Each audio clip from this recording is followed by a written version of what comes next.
Times of India द्वारा independent सर्वे किया गया था, जहां ये देखा गया है कि हम औसतन दिन में 6.5 घंटे स्क्रीन के आगे बिताते हैं और आगे चल के ये चीज 22.7% लोगों में आंखों की रोशनी खोने का एक कारण भी बन सकती है। तो अगर मैं इस ऑडियंस को पूछूं, आप में से कितने लोग स्क्रीन पे 6 या उससे ऊपर ज्यादा 6 घंटे के ऊपर टाइम बिताते हैं? क्या आप अपनी मोबाइल स्क्रीन जला के दिखा सकते हैं? मैं तो दिन में 12-13 घंटे काम करता हूँ लैपटॉप पे, तो मैं तो हूँ इसमें। फैंटास्टिक।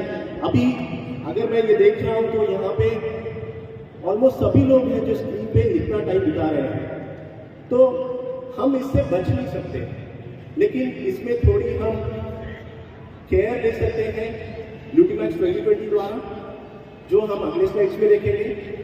अभी इस सर्वे में और एक चीज निकल के सामने आई है कि ये जो स्क्रीन एक्सपोजर टाइम बढ़ा है, ये क्यों बढ़ गया है? तो इसके पीछे का एक प्रमुख कारण जो निकल के आया है, वैसे इसका जवाब काफी आसान है। हमारा जो इंटरनेट का इस्तेमाल करने का रेट है वो बढ़ गया है, लेकिन चौंकाने वाली चीज ये निकल के सामने आई है कि ये जो इंटरनेट का यूज है ये ग्रामीण इलाके में सबसे ज्यादा बढ़ गया है और इसके बाद शहरी इलाका आ रहा है। तो आप देखेंगे ये जो डिजिटल इंडिया जो है वो ग्रामीण इलाके में सबसे ज्यादा फैल रहा है और इंटरनेट का इस्तेमाल करने में पुरुष, महिलाएं और बच्चों का समान योगदान है। सबसे ज्यादा इंटरनेट यूज जो हो रहा है वो 16 साल से लेकर 39 साल के आयु के बीच में हो रहा है, जहां 70% लोग इंटरनेट का इस्तेमाल कर रहे हैं और स्क्रीन को एक्सपोज हो रहे हैं। तो इस स्लाइड में मैं ये बात करना चाहूंगा कि ये जो डिजिटलाइजेशन हो गया है, इसके वजह से हम डिजिटल डिवाइसेस को काफी यूज करने लगे हैं और इसी के साथ जो स्क्रीन एक्सपोजर टाइम है हमारा वो भी काफी ज्यादा बढ़ गया है। तो इन सब चीजों का हमारी आंखों पे क्या प्रभाव पड़ रहा है? तो अगर आप जानते हैं डिजिटल डिवाइसेस से हानिकारक ब्लू लाइट निकलती है, जिन्हें हम नीली किरणों के नाम से भी जानते हैं। ये ब्लू लाइट हमारी आंखों के लिए बेहद हानिकारक होती है, क्योंकि ये ब्लू लाइट, अगर आप ये चित्र देखेंगे तो ये ब्लू लाइट जो है बाकी लाइट की कंपैरिजन में ये सीधा हमारी आंखों की लेंस से होते हुए हमारी रेटिना तक पहुंच जाती है और रेटिना में पहुंचने के बाद ये वहां पे ऑक्सीडेटिव स्ट्रेस पैदा करती है और हमारी जो रेटिना की सेल्स होती हैं जो हमारी देखने की क्षमता बढ़ाते हैं उन्हें नुकसान पहुंचाती है या उन्हें डैमेज कर देती है। तो इससे जैसे मैंने कहा हम बच नहीं सकते। इसके हमें क्या क्या इफेक्ट्स देखने मिलते हैं? तो इसके इफेक्ट्स 2 तरीके के हमें देखने मिलेंगे। पहला तो शॉर्ट टर्म इफेक्ट होता है जो हमें तुरंत महसूस होता है और इसके कुछ सिम्टम्स होते हैं, जैसे आपको आंखों में थकान आ जाती है, आंखों में तनाव पैदा हो जाता है, सिरदर्द की समस्या बढ़ जाती है, नींद की क्वालिटी खराब हो जाती है। तो ये उसके तुरंत महसूस होने वाले इफेक्ट्स हैं। इसके अलावा इसके लॉन्ग टर्म इफेक्ट भी है जो लंबी समय तक एक्सपोजर होने के बाद हमें देखने मिलते हैं। इसमें धीरे धीरे ब्लू लाइट के एक्सपोजर से हमारी जो रेटिना की सेल्स होती हैं उन्हें नुकसान पहुंच जाता है और ये इकट्ठा होते हुए हमें एज रिलेटेड विजन लॉस की ओर भी ले जा सकता है, जहां हमें आंखों की रोशनी पूरी तरीके से खोनी पड़ सकती है। तो अभी आप बोल सकते हैं कि सर आपने ब्लू लाइट को इतना बड़ा विलन तो बना दिया है, लेकिन फिर इसका इलाज क्या है? तो जैसे मैंने कहा, हम स्क्रीन के आगे टाइम बिताना कम नहीं कर सकते, क्योंकि ये 21वीं सदी की डिमांड है। हमें लैपटॉप यूज करने हैं, हमें मोबाइल फोन यूज करते रहने हैं, आईपैड्स भी यूज करने हैं। तो हम हमारी आंखों को कैसे बचा सकते हैं? तो इसका मैं आपको एग्जाम्पल देना चाहूंगा। जैसे हम सूर्य की किरणों से बचने के लिए सनग्लासेस पहन के बाहर निकलते हैं ताकि हमारी आंखों की रक्षा हो सके, वैसे ही प्रकृति ने हमें नेचुरल सनग्लासेस दिए हुए जो हमारी आंखों के अंदर मौजूद होते हैं मैक्यूला में। इन्हें हम मैक्यूलर पिगमेंट के नाम से जानते हैं। ये मैक्यूलर पिगमेंट क्या चीज है? तो इसमें आपको 3 कैरोटीनॉइड देखने मिलते हैं 600 कैरोटीनॉइड में से, और इनमें जो कैरोटीनॉइड्स आपको देखने मिलते हैं वह है ल्यूटीन, RR-ज़ियाज़ैंथिन और RS-ज़ियाज़ैंथिन। तो तो ये जो तीनों कैरोटीनॉइड्स है इनको साथ में हम मैक्युलर कैरोटीनॉइड बोलते हैं। और अगर आप देखेंगे तो आपकी मैक्युला में इसकी मौजूदगी भी एक विशिष्ट स्थान पे होती है। जैसे कि ल्यूटीन जो है वो बाहरी सतह में मौजूद होता है, आरआर जियाज़ैंथिन बीच में मौजूद होता है, और आरएस जियाज़ैंथिन जो है वो एकदम सेंटर में मौजूद होता है, जहां सेंट्रल पार्ट में आपको मैक्सिमम आंखों की परफॉर्मेंस मिलती है। तो अगर ये मैक्युलर पिगमेंट हमारी आंखों में पर्याप्त मात्रा में मौजूद होता है तो इससे हम ब्लू लाइट की हानि को कम कर सकते हैं।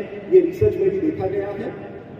इसके साथ ही एक और इम्पोर्टेंट पॉइंट है जो मैं कहना चाहूँगा, वो ये है कि हमारी बॉडी खुद से ल्यूटीन और जियाज़ैंथिन नहीं बना सकती, तो फिर इसका पोषण हमें कैसे मिलता है? हमें इसका पोषण पाने के लिए हमारी डाइट पर निर्भर रहना पड़ता है। और मैंने कुछ एग्जाम्पल्स दिए हैं यहाँ पे जिनमें हमें ल्यूटीन और जियाज़ैंथिन देखने मिलता है हमारी खाने की चीज़ों में। इनमें पालक, इसके बाद आपको ब्रोकोली में ये मिलता है, गाजर में मिलता है, मटर में मिलता है, और बाकी हरी सब्जियों और फलों में भी इसे पाया जाता है। रिसर्च में ये देखा गया है कि हमारी जो डेली डाइट है उसमें से हमें दिन में केवल 1 से 2 मिलीग्राम ही ल्यूटीन और जियाज़ैंथिन मिलता है, लेकिन हमारी बॉडी की जो जरूरत है वो 20 से 24 मिलीग्राम ल्यूटीन जियाज़ैंथिन की होती है। तो आप ये जो बड़ा गैप देख रहे हैं, जितना हमारी बॉडी को चाहिए होता है और जितना हमें हमारी डाइट से मिलता है, ये काफी बड़ा गैप है और इसकी वजह से हमें इसकी डेफिशिएंसी भी हो सकती है। तो उस कंडीशन से बचने के लिए हमें ल्यूटीन और जियाज़ैंथिन की सप्लीमेंट लेना जरूरी हो जाता है। मेरी नेक्स्ट स्लाइड है कि ये ल्यूटीन और जियाज़ैंथिन क्या ये किसी एक आयु के लोगों के लिए ही सीमित है? तो इसका जवाब है नहीं। ल्यूटीन और जियाज़ैंथिन रिसर्च में ये साबित हुआ है कि ये आपकी हर एक स्टेज ऑफ लाइफ के लिए इम्पोर्टेंट है, जिसे हम जिंदगी का पड़ाव बोलते हैं। इसमें आप अगर प्रेगनेंसी में देखेंगे तो जब बच्चे की डेवलपमेंट हो रही होती है माँ के गर्भ में, तो उस समय बच्चों की आंखों के लिए और ब्रेन की डेवलपमेंट में ल्यूटीन और जियाज़ैंथिन को महत्वपूर्ण माना गया है। उसी के साथ जो छोटे बच्चे होते हैं उन्हें भी इसका पोषण माँ के दूध द्वारा मिलता है। इसके बाद जो स्कूल जाने वाले बच्चे होते हैं और जो नौजवान हैं जो स्क्रीन को एक्सपोज रहते हैं काफ़ी ज़्यादा टाइम के लिए, उनको तो ब्लू लाइट से बचने के लिए ल्यूटीन और जियाज़ैंथिन लेना ही पड़ता है।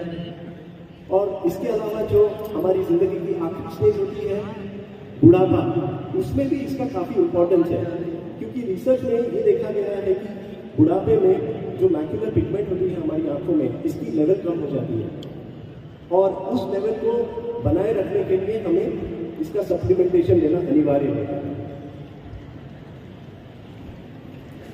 तो मेरी अगली स्लाइड में हम ब्यूटीमैक्स 2020 के बारे में थोड़ा जान के लेंगे कि ये प्रोडक्ट क्या है। आप वैसे सब जानते ही हैं ब्यूटीमैक्स 2020 को, लेकिन ये इसके कुछ फीचर्स हैं जो मैं आपको बताना चाहूँगा वापस। तो ब्यूटीमैक्स 2020 एक पेटेंटेड ग्लोबल प्रोडक्ट है जिसे ओमनी एक्टिव हेल्थ टेक्नोलॉजीज बनाती है। इस प्रोडक्ट में हम आपको तीनों मैक्युलर कैरोटीनॉइड्स देते हैं, जो है ल्यूटीन, आरआर जियाज़ैंथिन और आरएस जियाज़ैंथिन। ये तीनों कैरोटीनॉइड्स हम आपको देते हैं 5:1 रेशियो में।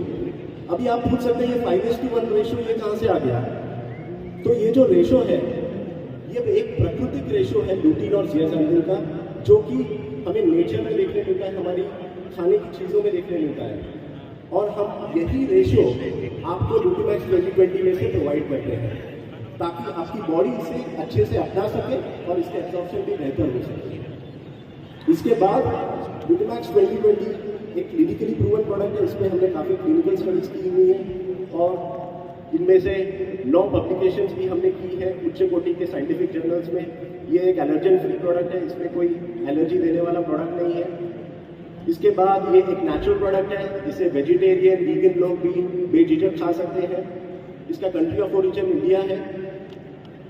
मुझे ये कहते हुए खुशी महसूस होती है कि ब्यूटीमैक्स 2020 को इंडस्ट्री के काफ़ी अवार्ड्स भी मिले हुए हैं।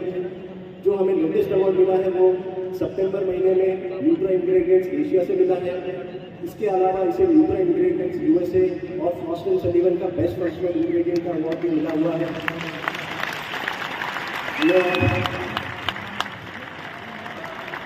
और जो नेक्स्ट पॉइंट है वो कहते हुए मुझे गर्व होता है कि Omni Active Hair Technologies lutein और जियासामिन के नंबर 1 सप्लायर है नॉर्थ अमेरिका में।